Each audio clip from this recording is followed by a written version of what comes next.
जय हिंद दोस्तों। इस वीडियो में हम लोग बात करेंगे क्लास 10 हिंदी का चैप्टर नंबर 14 एक कहानी यहाँ भी, जिसमें हम लोग एमसीक्यू को देखेंगे यानी ऑब्जेक्टिव क्वेश्चन। तो 15 ऐसे ऑब्जेक्टिव क्वेश्चन जो कि बहुत ही ज़्यादा इंपॉर्टेंट है। वीडियो को ध्यान से देखिए, आपको समझ में आ जाएगा। चलिए हम आपको समझाते हुए ऑब्जेक्टिव को बताते हैं एक एक करके। सबसे पहला जो ऑब्जेक्टिव है कि एक कहानी यहाँ भी ये किस विद्या की रचना है। आपके यहाँ पर पूछा गया कि किस विद्या की रचना है। ऑप्शन है कहानी, बी आत्मकथा, या फिर सी नाटक, या डी कविता। तो राइट आंसर क्या होगा? एक का बी हो जाएगा, बी आत्मकथा है ये। आइए आगे बढ़ते हैं क्वेश्चन नंबर यहाँ पर 2 की ओर। क्वेश्चन नंबर 2 हमारा क्या कह रहा है कि एक कहानी यहाँ भी, ये जो यहाँ पर चैप्टर है इसकी लेखिका यहाँ पर कौन है। तो आपको यहाँ पर याद रखना होगा लेखिका या फिर लेखक का नाम याद रखना बहुत ही ज़्यादा इंपॉर्टेंट है। कोई भी ऑब्जेक्टिव में ये पूछता है एमसीक्यू में। जितना भी कवि लेखक का नाम है सबका नाम याद रखना मोस्ट इंपॉर्टेंट है दोस्तों। जी हाँ दोस्तों, बहुत ही ज़्यादा यहाँ पर जरूरी है याद रखना। याद रखिएगा आप लोग हैं। तो आगे बढ़ते हैं। यहाँ पर क्या पूछा गया कि एक कहानी अभी लेखिका यहाँ पर कौन है। तो ऑप्शन है देखिए, महादेवी वर्मा, बी मन्नू भंडारी, सी सुभद्रा कुमारी चौहान, या फिर डी अमृता प्रीतम। तो राइट आंसर क्या होगा? तो दो का यहाँ पर राइट आंसर होगा बी मन्नू भंडारी यहाँ पर है जो दोस्तों। ये एक कहानी यहाँ लेखिका है। यहाँ पर एक कहानी यहाँ भी लिखा किसने है? तो मन्नू भंडारी ने। क्वेश्चन नंबर 3 की ओर बढ़ते हैं। देखिए जो भी क्वेश्चन मैं बता रहा हूँ आपको सेम इसी टाइप से आपको पूछा जाएगा, बल्कि घुमा फिरा के पूछ सकता है। तो इसीलिए वीडियो को ध्यान से देखिए। कह रहा है कि मन्नू जो भंडारी है उसका विवाह किस लेखक से हुआ था। ये भी एक लेखिका थी, लेकिन इसका विवाह यानी शादी किस लेखक से हुआ था। ऑप्शन है प्रेमचंद, बी फणीश्वर नाथ रेणु, या सी राजेंद्र यादव, या फिर डी हरिशंकर परसाई। तो राइट आंसर क्या होगा? 3 का सी हो जाएगा, राजेंद्र यादव यहाँ पर हो जाएगा। क्वेश्चन नंबर 4 की ओर बढ़ते हैं। क्वेश्चन नंबर 4 हमारे क्या कह रहा है कि एक कहानी यहाँ भी जो है ये मुख्य रूप से किस संघर्ष का वर्णन है। किस संघर्ष का वर्णन क्या है यहाँ पर? आपके पास ऑप्शन है आर्थिक संघर्ष, बी सामाजिक संघर्ष, सी पारिवारिक एवं वैचारिक संघर्ष, या फिर डी राजनीतिक संघर्ष। तो राइट आंसर क्या होगा दोस्तों? यहाँ पर 4 का सी हो जाएगा, पारिवारिक एवं वैचारिक संघर्ष हो जाएगा यहाँ पर। आगे बढ़ते हैं क्वेश्चन नंबर 5 की ओर। देखते जाइए, ध्यान से देखते जाइए, आप कॉपी में नोट करते जाइए कि लेखिका ने अपने जीवन की घटनाओं को किस रूप में प्रस्तुत किया है। ये जो लेखिका है वो अपने जीवन की जो घटना होती है उनका वो किस रूप में प्रस्तुत किया है। यहाँ पर ऑप्शन है काल्पनिक कहानी, बी संस्मरणात्मक शैली, या फिर सी संवाद शैली, या फिर डी पत्र शैली। तो राइट आंसर क्या होगा? 5 का बी हो जाएगा, 5 का बी संस्मरणात्मक शैली यहाँ पर हो जाएगा। आइए आगे बढ़ते हैं क्वेश्चन नंबर 6 की ओर। यहाँ पर लेखिका जो होती है यहाँ पर मन्नू भंडारी के पति जो है वो किस पत्रिका से जुड़े हुए हैं। तो ऑप्शन है सरस्वती, बी धर्मयुग, या सी हंस, या डी कादम्बिनी। तो राइट आंसर क्या होगा दोस्तों? 6 का सी हो जाएगा, यहाँ पर हंस से जुड़ा हुआ है। आइए आगे बढ़ते हैं यहाँ पर दोस्तों क्वेश्चन नंबर 7 की ओर। 7 हमारा कहता है कि एक कहानी यहाँ भी जो है में लेखिका ने किस समस्या को प्रमुखता दिखाया है। यहाँ पर जो लेखिका है दोस्तों मन्नू भंडारी ने किस समस्या को, इसका समस्या क्या है, किसको यहाँ पर दिखाया गया है। ऑप्शन है बेरोजगारी का, या फिर बी दहेज प्रथा को, या फिर सी स्त्री स्वतंत्रता और आत्मसम्मान का, या फिर डी पर्यावरण का। तो राइट आंसर क्या होगा? 7 का सी हो जाएगा। ये सबको पता है दोस्तों कि स्त्री स्वतंत्रता यानी सबको जीने का अधिकार है। यहाँ पर सबको फ्रीडम यहाँ पर दिया जाता है, अधिकार होना चाहिए। ये यहाँ पर लेखिका यहाँ पर कहती है। तो इसको प्रमुखता दिया गया है कि स्त्री को भी स्वतंत्र मिलना चाहिए और आत्मसम्मान देना चाहिए।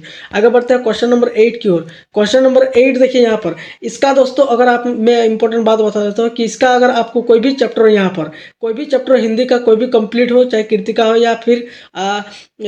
या फिर क्षितिज, जहाँ पर आप अभी पढ़ रहे हैं क्षितिज पढ़ रहे हैं, लेकिन कृतिका का अगर चाहिए उसका नोट्स अगर चाहिए या फिर सब्जेक्टिव क्वेश्चन चाहिए तो वो भी आपको हमारे चैनल पर अपलोड हो चुका है। आप जाके देख सकते हो, चाहे लॉन्ग क्वेश्चन हो या फिर शॉर्ट वीडियो। यानी शॉर्ट वीडियो का कहने का मतलब है कि ऑब्जेक्टिव एमसीक्यू भी आपको मिल जाएगा, आपका उसका लॉन्ग सब्जेक्टिव भी मिल जाएगा, यानी दोनों आपको मिल जाएगा यहाँ पर। तो वीडियो को लाइक कीजिए और चैनल को सब्सक्राइब करके देखिए, आप फायदा में रहिएगा। क्वेश्चन नंबर 8 देखिए कि लेखिका ने वैवाहिक जीवन में तनाव का मुख्य कारण क्या था। इसका जो तनाव था, टेंशन था, उसका मुख्य कारण क्या था। ऑप्शन है आर्थिक कमी, या बी विचारों का मतभेद, या फिर सी पारिवारिक दबाव, या फिर डी बीमारी। तो राइट आंसर क्या होगा? तो 8 का यहाँ पर बी हो जाएगा, विचारों का मतभेद यहाँ पर उसके कारण यहाँ पर तनाव था।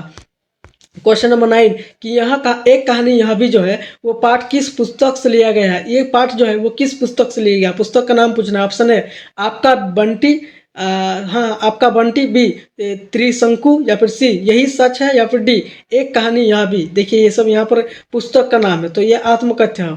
तो राइट आंसर क्या होगा दोस्तों, 9 का डी हो जाएगा। ये आप सबको पता है, हम क्या पढ़ रहे हैं, एक कहानी यह भी, तो यहाँ पर आत्मकथा है ये, याद रखिएगा। आइए आगे बढ़ते हैं क्वेश्चन नंबर 10 की ओर। 10 हमारा क्या पूछ रहा है कि लेखिका ने अपने संघर्षों से क्या सीखा। ये जो लेखिका होती है मन्नू भंडारी, इन्होंने अपने संघर्ष से क्या सीखा, ये जो स्ट्रगल किए थे क्या सीखा। ऑप्शन है समझौता करना सीखा, या फिर बी आत्मनिर्भर बनना सीखा, या फिर सी हार मान लेना, या फिर डी घर छोड़ देना। तो राइट आंसर क्या होगा, 10 का यहाँ पर बी हो जाएगा, आत्मनिर्भर बनना। समझौता यहाँ पर किसी से नहीं, हार तो मानना ही नहीं है बिल्कुल एकदम, हार तो ये गलत हो जाएगा। घर छोड़ देना ये उनकी सोच नहीं है, बल्कि आत्मनिर्भर बनना ही उनका सोच है। तो राइट आंसर बी हो जाएगा। आगे बढ़ते हैं क्वेश्चन नंबर 11 की ओर। क्वेश्चन नंबर 11 देखिए, कह रहा है कि मन्नू भंडारी जो है वो किस युग की प्रमुख लेखिका मानी जाती है। किस युग की, यहाँ पर ऑप्शन है भक्ति काल की युग, या फिर बी रीति काल, या फिर सी आधुनिक काल जो अभी चल रहा है, या फिर डी आदि काल। तो राइट आंसर क्या होगा दोस्तों, 11 का सी हो जाएगा, आधुनिक काल की कभी मानी जाती है, यानी अभी का टाइम पे। आइए क्वेश्चन नंबर 12, हाँ 12 की ओर बढ़ते हैं दोस्तों, कि एक कहानी यहाँ भी जो है में लेखिका ने अपने जीवन के किस पक्ष को उजागर किया है। अपने जीवन के किस पक्ष को उजागर किया। ऑप्शन है बचपन, बी वैवाहिक जीवन, या फिर सी शिक्षा, या फिर डी राजनीतिक जीवन। तो राइट आंसर क्या होगा दोस्तों, तो यहाँ पर 12 का बी हो जाएगा, 12 का बी वैवाहिक जीवन को यहाँ पर क्या क्या पक्ष को उजागर किया है। क्वेश्चन नंबर 13 हमारा क्या कहता है कि लेखिका के पति का स्वभाव कैसा दर्शाया गया है। ये जो लेखिका है यहाँ पर मन्नू भंडारी, उनके जो हस्बैंड है यहाँ पर, उनका स्वभाव को कैसे दर्शाया गया है, कैसा स्वभाव था। अत्यंत सरल स्वभाव के थे, या फिर बी कठोर एवं अहंकारी थे, यानी ज़्यादा घमंडी वाला, या फिर सी हंसमुख, वो हंसते थे, या फिर डी शांत रहते थे। तो राइट आंसर क्या होगा दोस्तों, 13 का बी हो जाएगा। यहाँ पर 13 का बी हो जाएगा। जी हाँ दोस्तों, 13 का बी हो जाएगा दोस्तों। यहाँ कठोर एवं अहंकारी थे थोड़ा थोड़ा यहाँ पर। लेकिन क्वेश्चन नंबर 14 यहाँ पर क्या पूछ रहा है, जरा समझिए इसे। तो रुकिए, क्वेश्चन नंबर यहाँ पर 13 कह रहा है दोस्तों कि इस पाठ का मुख्य संदेश क्या है। ये जो एक कहानी यहाँ भी है, इसका संदेश ही क्या है, आपको क्या संदेश देना चाहता है ये हमें। यहाँ पर लेखिका जो होती है मन्नू भंडारी, इस पाठ के माध्यम से क्या संदेश पहुंचाना चाहती है।